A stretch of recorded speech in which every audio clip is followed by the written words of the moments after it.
দেখো বন্ধুরা, আমার কিন্তু মশলাটা কষানো হয়ে গেছে, তেল ছেড়ে দিয়েছে।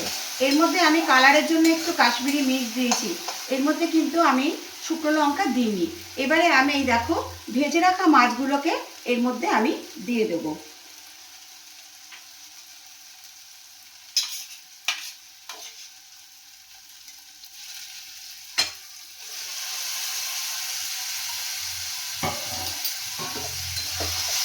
এবারে আমি এটাকে ভালো করে একটু কষিয়ে নেব মশলার সাথে।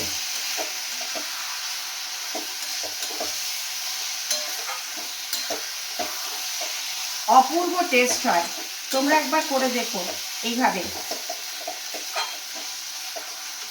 এবারে দেখো আমার এটা হয়ে গেছে, এর মধ্যে অল্প একটু জল দেব।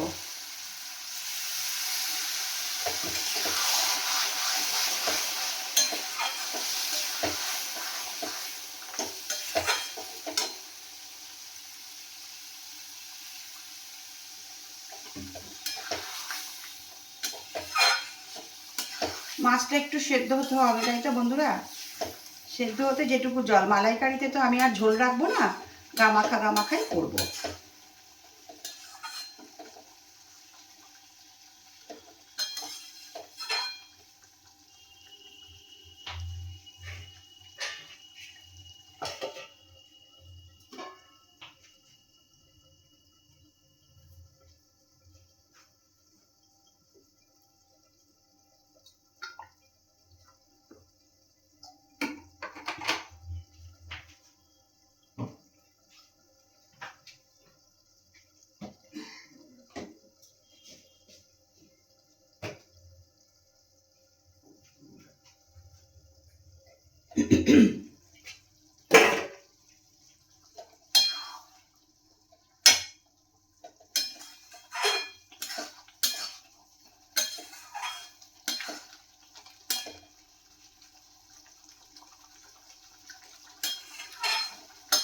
দেখো চিংড়ি মাছের মালাইকারি আমার অলমোস্ট ডান।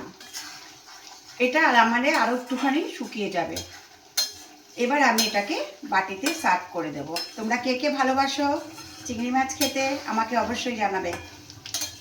ঠিক আছে বন্ধুরা?